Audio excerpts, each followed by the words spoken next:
Es-tu fatigué? Doutes-tu? Te demandes-tu où Dieu est au milieu de ce que tu vis? Prends une minute, respire. Ce message est pour toi aujourd'hui. Dans un monde rempli d'incertitudes, de pression et de combats, il y a une vérité éternelle que tu dois entendre. Ton secours ne vient pas des hommes, il vient de l'Éternel. Bienvenue, guerrier de la foi. Aujourd'hui, nous allons méditer sur l'un des psaumes les plus puissants, réconfortants et motivants, le psaume 121. Avant d'aller plus loin, si tu sens déjà que ce message te parle, aime cette vidéo, abonne-toi à notre chaîne et écris en commentaire. Mon secours vient de l'Éternel, je refuse d'avoir peur. Et surtout, reste jusqu'à la fin, car je vais partager avec toi 8 vérités puissantes qui vont élever ta foi, relever ta tête et raviver le feu intérieur qui est en toi. Ce psaume est attribué au roi David, cet homme que Dieu a choisi, formé et élevé. Un homme qui a connu la solitude, la persécution, la guerre, mais qui n'a jamais cessé de lever les yeux vers Dieu. Ce psaume était chanté par les pèlerins qui montaient à Jérusalem, une montée difficile, parfois dangereuse, mais dans cette montée, ils chantaient l'espérance. Comme toi, peut-être, qui montent aujourd'hui une pente difficile, maladie, trahison, perte, confusion. Mais écoute bien ceci. Je lève mes yeux vers les montagnes. D'où me viendra le secours? Le secours me vient de l'Éternel, qui a fait les cieux et la terre. Il ne permettra point que ton pied chancelle. Celui qui te garde ne sommeillera point. Voici, il ne sommeille ni ne dort, celui qui garde Israël.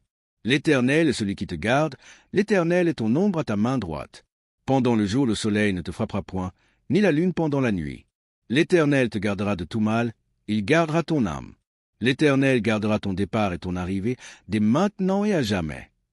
Psaume 121, 1-8. Tu as entendu? Tu as senti la force dans ces mots?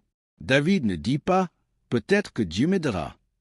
Il proclame avec conviction « Mon secours me vient de l'Éternel ».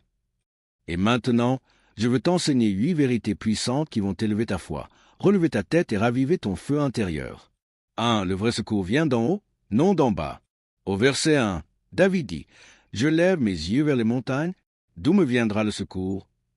Ce verset est une question existentielle, celle que l'on se pose quand on est au bord du gouffre, quand tu es au bout de toi-même, quand la pression est trop forte, quand les ressources humaines sont épuisées. Tu regardes autour de toi et il n'y a plus rien. David, dans ce psaume, est en route, il monte vers Jérusalem. Il voit les montagnes. C'est beau, mais c'est dangereux. Dans ces montagnes, il peut y avoir des voleurs, des bêtes sauvages, des éboulements. C'est une montée, mais c'est une lutte. Et là, il pose cette question. D'où me viendra le secours? Il ne cherche pas une réponse religieuse, il cherche du secours réel, immédiat, puissant. Et puis, il se répond lui-même, il se parle, il se prêche. Le secours me vient de l'Éternel. Regarde bien ce qu'il fait. Il change sa perspective. Il lève les yeux. Il ne regarde pas en bas, là où sont ses peurs, ses doutes, ses ennemis. Il regarde en haut, là où siège le roi des rois. Il comprend que le secours ne vient pas de l'extérieur, il vient de plus haut. Tu te poses peut-être la même question. Qui va m'aider? Qui va me comprendre? Qui va me relever? Et tu regardes à gauche, à droite, autour de toi. Mais lève les yeux. Tu n'as pas été conçu pour ramper dans la poussière du désespoir. Tu as été appelé à marcher avec la tête haute, le regard fixé sur ton Dieu. Il vaut mieux regarder au ciel pour trouver de l'aide que de fixer les problèmes de la terre. Tu ne trouveras jamais la force de te relever en regardant ce qui t'a fait tomber. Ce n'est pas dans les nouvelles, ni dans les conseils des hommes, ni dans les calculs, ni dans les banques, ni sur les réseaux sociaux que tu trouveras le secours durable. Le secours véritable vient du ciel, il vient de l'Éternel. Quand tu sens que tu vas craquer, quand tout en toi crie c'est fini, lève les yeux vers Christ.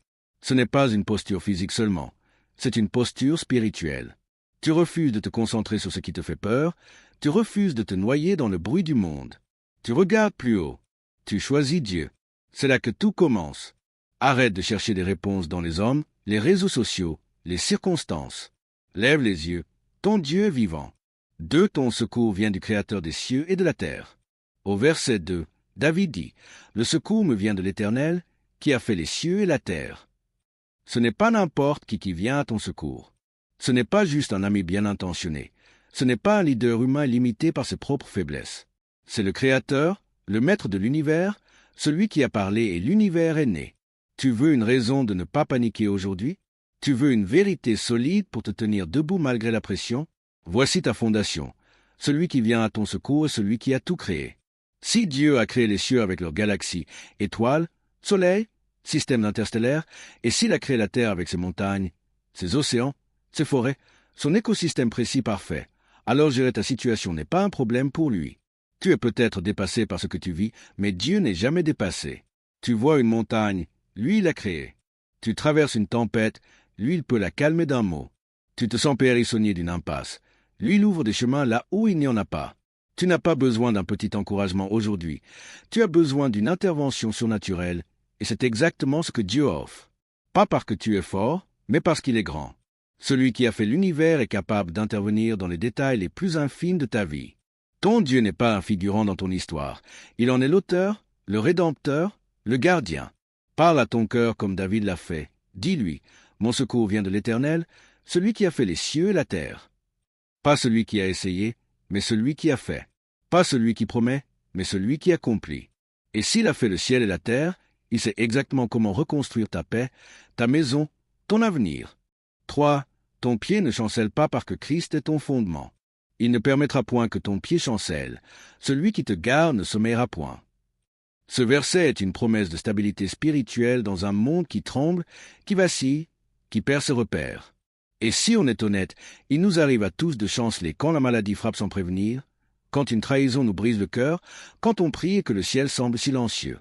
Mais écoute bien, Dieu dit qu'il ne permettra pas que ton pied chancelle. Pas parce que tu es assez fort, mais parce que Jésus est ton fondement.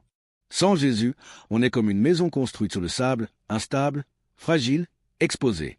Mais avec Jésus, tu es enraciné dans le roc, car personne ne peut poser un autre fondement que celui qui a été posé, savoir Jésus-Christ, 1 Corinthiens 3h11. Quand tu es en Christ, même si la tempête secoue, tu ne seras pas emporté. Tu peux plier, mais tu ne casseras pas. Tu peux vaciller, mais tu ne tomberas pas. Pourquoi? Parce que ta vie repose sur quelqu'un de plus solide que toi, Christ, le rocher éternel. La promesse n'est pas que tu ne ressentiras jamais la faiblesse, mais que Dieu ne permettra pas que tu t'effondres. Le juste tombe cette fois et il se relève, Proverbe 24h16. Pourquoi? Parce que quelqu'un le relève, quelqu'un le soutient.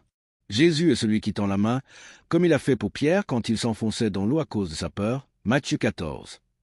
Pierre a eu peur, il a douté, il a coulé, mais Jésus était là, et il est toujours là pour toi. 4. Tu peux te reposer parce que ton gardien ne dort jamais. Voici, il ne sommeille ni ne dort, celui qui garde Israël. Quel réconfort dans cette vérité! Dieu ne s'endort pas, Dieu ne se relâche pas, Dieu ne perd jamais de vue ceux qu'il aime. Tu sais pourquoi ça te parle autant? Parce que toi, tu es fatigué, tu es humain, tu as besoin de dormir, de souffler, de pleurer. Mais ton Dieu, lui, n'a pas besoin de repos. Il est vigilant quand toi tu dors. Et la meilleure partie, il ne t'abandonne pas une seule seconde. Dans l'Ancien Testament, c'est Dieu le gardien d'Israël. Dans le Nouveau Testament, c'est Jésus-Christ qui devient le bon berger, celui qui veille sur ses brebis. Je suis le bon berger. Le bon berger donne sa vie pour ses brebis, Jean 10h11. Ce n'est pas un gardien à distance, ce n'est pas une surveillance passagère. C'est une garde personnelle, passionnée, éternelle. Il connaît ton nom, il connaît ton cri intérieur, et même quand les autres t'oublient, Jésus, lui, ne détourne jamais son regard de toi. Souvent, la nuit est le moment où l'ennemi attaque nos pensées. Et si je n'y arrive pas? Et si Dieu ne m'entend plus? Et si tout s'effondrait demain? Et voici la vérité biblique et puissante que tu dois garder dans ton cœur. Pendant que tu te reposes, ton gardien agit. Quand Jésus est monté au ciel, il n'a pas dit « Je reviens, débrouillez-vous ». Il a dit « Je suis avec vous tous les jours jusqu'à la fin du monde ». Et dans Romains 8, Paul nous assure que rien ne peut nous séparer de l'amour de Christ, ni les épreuves, ni la nuit, ni la mort, ni même le sommeil de notre foi, car lui ne dort jamais. 5. Dieu n'est pas loin, il est ton ombre à ta main droite. L'Éternel est celui qui te garde, l'Éternel est ton ombre à ta main droite. Ce verset est d'une douceur puissante. Il parle de proximité divine, d'une présence constante, invisible mais réelle. L'image de l'ombre ici n'est pas poétique, elle est révélatrice. Dieu n'est pas distant, il est à côté de toi, collé à toi, fidèle. Et à la lumière du Nouveau Testament, cette promesse prend encore plus de force parce que cette ombre, c'est Christ.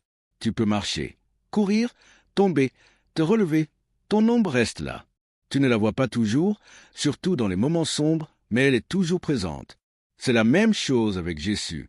Dans Jean 14h18, il dit « Je ne vous laisserai pas orphelin, je viendrai à vous. » Il ne reste pas au ciel à t'observer de loin. Il marche à ta droite, il vit en toi par le Saint-Esprit. Tu veux une vérité? Tu n'es jamais seul. Même quand tu penses que personne ne te comprend, l'ombre de sa fidélité te suit. Dans la Bible, la main droite symbolise la puissance, l'autorité, la protection. Et Dieu ne dit pas simplement qu'il est avec toi. Il dit « Je suis à ta main droite, là où tu combats, là où tu luttes, là où tu agis. » Tu n'as pas besoin de faire face à tes batailles seul, car Jésus est ton allié, ton protecteur, ton avocat. Le psaume 16 dit « Le Seigneur est à ma droite, je ne chancellerai pas. » Et la Bible dit également dans Romains 8h34 « Christ est assis à la droite de Dieu et il intercède pour nous. » Donc, pendant que toi tu fais face au combat, lui combat pour toi, à côté de toi, au-dedans de toi. L'ombre de Dieu n'est pas une théorie, c'est une expérience. C'est ce moment où tu sens sa paix au milieu de la tempête, ce moment où tu as failli craquer mais une force invisible t'a soutenu, ce moment où une parole dans ton cœur a tout changé. C'était lui, ton ombre, ton Jésus. Tu ne la vois pas toujours, dans la nuit l'ombre est difficile à percevoir, mais elle est là, même quand tu ne la ressens pas. Et Jésus dit, « Voici, je suis avec vous tous les jours, jusqu'à la fin du monde. » 6. Tu es protégé de jour comme de nuit par Christ. Pendant le jour, le soleil ne te frappera point, ni la lune pendant la nuit. Ce verset parle de protection continue. Le jour représente les attaques visibles, les pressions extérieures. La nuit, c'est l'angoisse intérieure, les attaques spirituelles, la solitude. Mais Jésus est ton bouclier 24h24. Tu es caché avec Christ en Dieu, Colossiens 3h3. Le soleil ne te brûlera pas, là. Lune ne te détruira pas.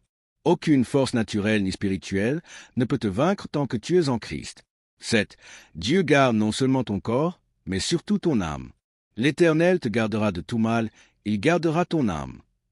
Au-delà des dangers physiques et des épreuves matérielles, la promesse la plus profonde est la garde de ton âme. C'est le centre de ton être, là où résident tes pensées, tes émotions, ta volonté. Face à la confusion, au découragement et aux assauts spirituels, Dieu protège cette partie la plus précieuse de toi. Il assure la paix de ton esprit et la sûreté de ta foi. 8. Ce que Dieu commence, il le garde jusqu'à la fin. L'Éternel gardera ton départ et ton arrivée dès maintenant et à jamais. Du départ au but, du premier cri à l'éternité, Dieu ne te garde pas seulement aujourd'hui, il te garde jusqu'au bout. Et en Christ, cette promesse est scellée pour toujours. Dans Philippiens 1h6, la Bible dit « Celui qui a commencé en vous cette bonne œuvre la rendra parfaite pour le jour de Jésus-Christ. » Tu n'es pas seul sur la route, Jésus marche avec toi, reste avec toi, t'attend à l'arrivée. Ton avenir est gardé. Une déclaration de foi pour te relever. Maintenant, stop, regarde-moi bien. Ne baisse plus les bras, ne laisse plus la peur dominer. Il est temps de faire une déclaration, une vraie, une forte. Juste avant, si cette parole te touche, si tu sens que Dieu te parle, abonne-toi, aime cette vidéo et écris en commentaire avec foi. Mon secours vient de l'Éternel, je refuse d'avoir peur. On va remplir cette section de commentaires avec des déclarations de foi. Et voici celle que je veux que tu répètes avec moi là où tu es. Même quand je ne comprends pas, je crois. Même quand c'est dur, je me tiens debout. Mon secours vient de l'Éternel, il me garde, il me guide et il ne m'abandonne jamais. Je suis plus que vainqueur au nom de Jésus. Dis-le encore si tu le dois, et garde-le dans ton cœur toute cette journée. Prions ensemble. Seigneur, tu es mon refuge dans la tempête. Quand mes forces sont épuisées, tu es là. Tu es mon gardien fidèle, mon abri, ma lumière dans la nuit. Je choisis de ne pas avoir peur, je choisis de te faire confiance. Merci pour ta présence, merci pour ta fidélité. Je te rends gloire, Jésus. Amen. N'oublie jamais ces vérités. Elles sont les fondations sur lesquelles tu peux bâtir une vie de foi inébranlable, même quand tout semble s'effondrer autour de toi. Comment ces vérités résonnent en elles en toi aujourd'hui?